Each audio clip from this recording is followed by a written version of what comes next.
Good evening, ladies and gentlemen, and welcome back to the channel. If you're new, my name is Lee, aka Rollin Thunder, and in today's video we're going to recap as to what happened yesterday on the shakedown ride of the 1098 and where we're at so far. So sit back, relax, grab a cup of tea and let us get into the video.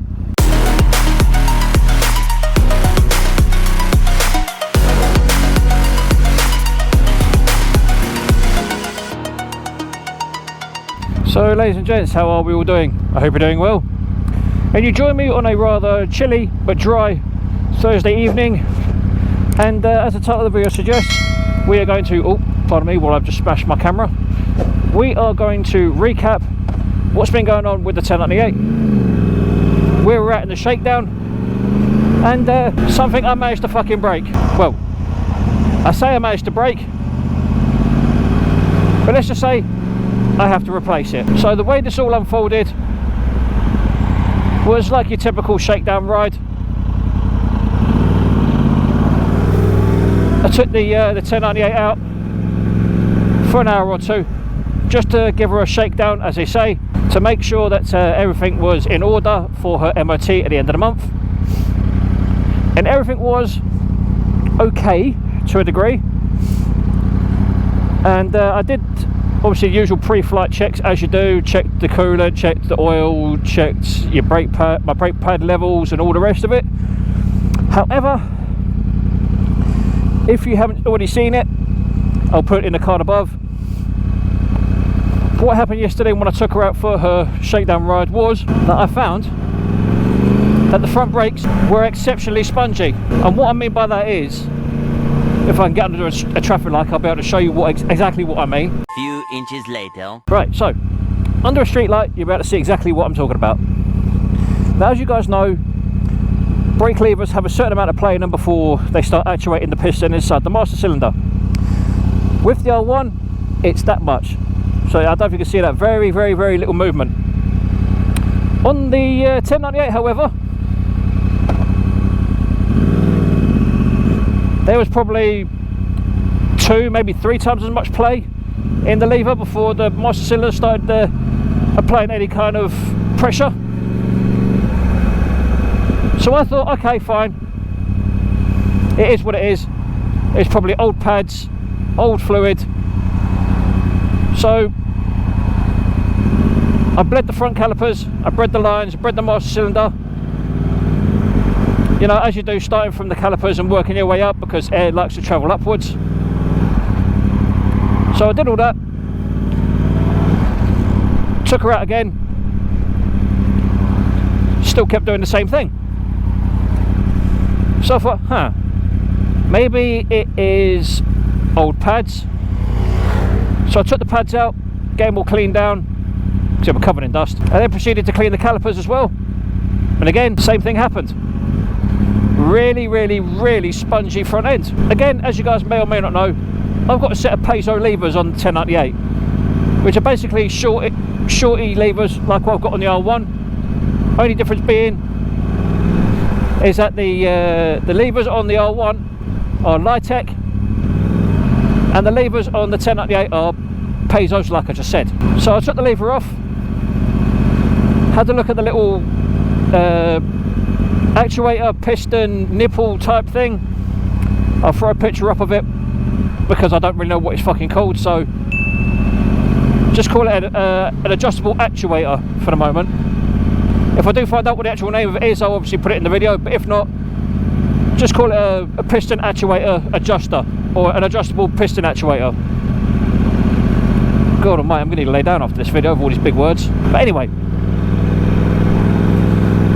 so I took the actuator out of the lever and out of the piston itself. And I thought, oh, that's a bit seized. I tried all the usual things, such as WD-40, GT85, shouting at it profusely in different languages,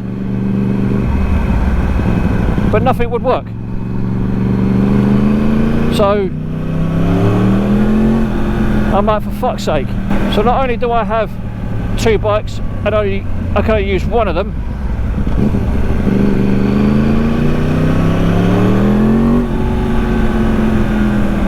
one of the 2 bikes that I've just fucking serviced has no fucking brake lever. Now how I've managed to do it, I don't actually fucking know, but somehow the actual little adjuster nut on the master cylinder actuator was seized, to the point where no matter what I did or what I tried to do, the fucking thing would not budge. It wouldn't tighten, it wouldn't loosen, it would not do a single fucking thing. So naturally I take it to work where we've got a workshop. I give it to the guys in there. I go, can you get it undone? Can you loosen it up? Blah blah blah blah blah. So initially what they were going to do was they were going to use heat, but because the pivot point on the actuator is, I think it's covered in plastic or rubber, I'm not quite sure which, they were like, yeah, no, sorry Lee, we can't actually use heat like we thought we were going to, for the simple fact that the heat will melt it. So like, okay, fine, whatever. So we stuck it in a vise with a set of mole grips or an adjustable spanner. I can't remember what we actually did now, because it was like 4 hours ago. But yeah, we tried brute force and ignorance. We tried different techniques, different tools, different ways of holding on to the two parts. You know, putting the actual T-bar part of it into the vise, trying to crank on that. Nothing happened. Tried it on, tried it the other way around with the actuator. Fuck me. We tried it the other way around with the actual actuator adjuster in the vise, and tried a pair of mole grips. Again, nothing. So in the end, I kind of had to accept my fate, and the 1098, annoyingly enough, is now off the fucking road again. But thankfully this time,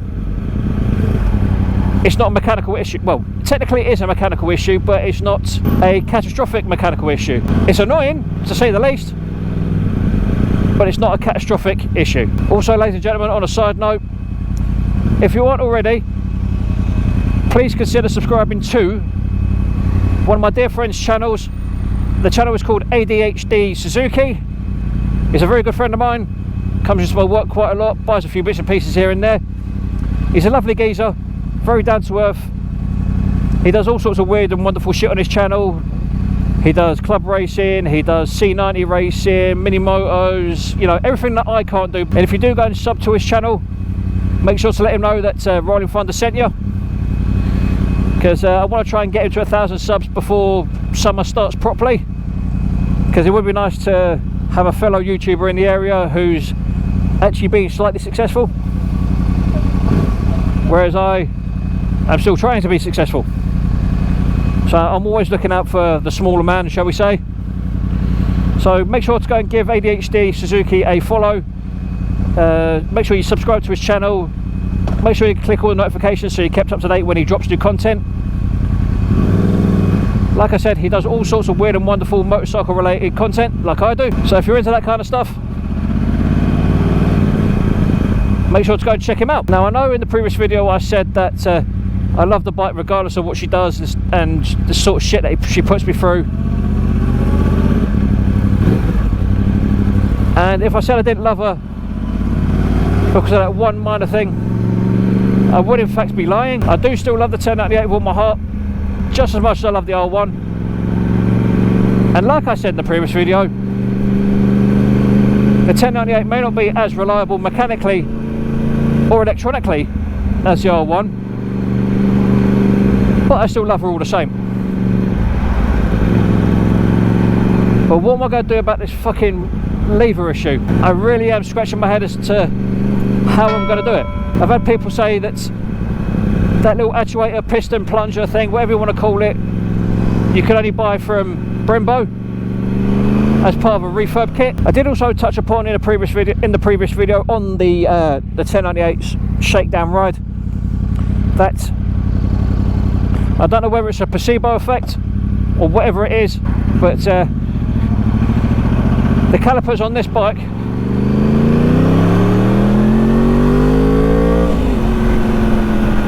are so damn strong in comparison to the 1098. Now I don't know whether that's because the 1098 only has 4 pot calipers and the R1 has 6.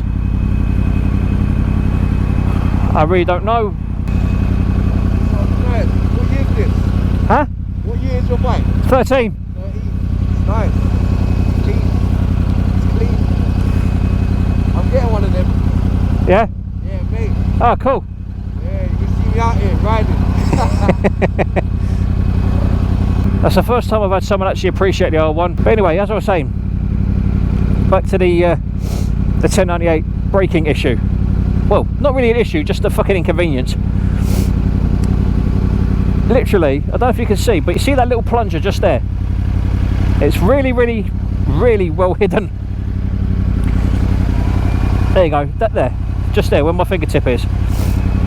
That's the bit that's causing me all these fucking problems. I'm hoping with any luck I'm going to be able to find the relevant piece relatively cheap, and like I've already said, I've been told that that particular part is not sold separately by Brembo, which in itself is an absolute fucking ball ache. The only other way I can get around it, or so I've been told, is to buy a cheap Chinese lever off eBay, or even an OEM Ducati 748, 916, 996, 998 brake lever, and quite literally tear it apart. That's not really something I want to do, because obviously I'm going to have to buy the part, or should I say buy the entire lever and tear the bastard apart. It's not really something I want to do, but I will do it if there's no other options for me. And the way things are going, I don't think I have much of an option. I mean, at least then I'll have a spare, you know, lever for the 1098 should I drop it or something. But it's just an absolute ball like that. I've got to go through this shit yet again with the joke. You know, if it was something mechanical or something electronical, or it was something cosmetic, then I wouldn't have a problem. You know, I'd be like, do you know what, fuck it, it is what it is, I'll just have to live with it and deal with it. But the fact that now I've got to try and find a small tiny piece to go into the brake lever, which goes into the master cylinder, which applies pressure to the piston to allow the brakes to bite fully. Whereas right now, instead of getting a full handful like this, I've got to squeeze the lever from there to about there, almost halfway to the bar, before it starts to bite. And like I've already said, ladies and gents, I don't really know what else to try. I've tried bleeding the brakes, I've tried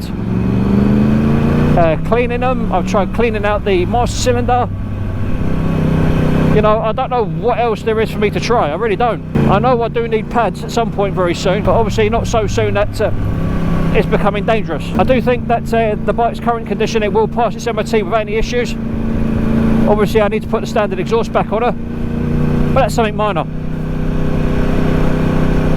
That's something that I could do in an hour, do you know what I mean? It's one thing after another, do you know what I mean? I love the Duke, don't get me wrong, I really do. You know, I do love the Ducati, I really do. And I'm hoping that came across in the previous video that I did, when I was talking about the Shakedown Ride that I did. And like I've already said, I will link it in a card above, so you guys can go and watch that, so you know how this story unfolded. But I can't get over, now literally 12 hours apart from riding the Ducati back onto the R1, how much lighter the R1 is in terms of its clutch and its front brake levers are. You know, I understand that the R1's steering damper is electronically controlled, and obviously it kicks in as and when it needs to, whereas on the 1098, the Rollin steering damper that I've got on the bike is set to how I want it at all times. Now whether or not I can get a steering damper to replace it so it is manually adjustable rather than being electronic remains to be seen, so I don't even know if that sort of thing exists. and if it does, I'm going to try and get myself one. Also, there's 2 new members to the Rollin Thunder family I'd like to give a shout out to. One called Rob Roy, who's been following me all the way from Australia, and the other is a gentleman called Mark, who's following me from dear old Blighty. So thank you guys for your continued support. Thank you for commenting on the videos and being part of the Rollin Thunder family, and the same goes to everyone, ladies and gents. You know, thank you for all the continued support. Thank you for the 7,000 odd subscribers that I currently have. Thank you for all the love and support and encouragement you guys give me. It means a hell of a lot. If you aren't already subscribed, please consider doing so. It'll be great to have you on board and being part of my YouTube journeys and my adventures. And don't forget to smash the like button and ring the bell so you're kept up to date with all new notifications and all new content when it drops. And if you want to follow me on any other social medias such as Instagram, Facebook and Twitter, there are links in the description of the video to all those social media profiles, so feel free to join me on there as well. And like I always say, ladies and gents, I wouldn't be doing what I'm doing without you guys, so thank you very much for your continued support. And as always, ladies and gents, you have been fucking awesome. I have been Lee, aka Rollin Thunder, saying look after yourselves, look after each other, stay safe on the roads, be aware of COVID-19, be safe, be happy, and as always, adios!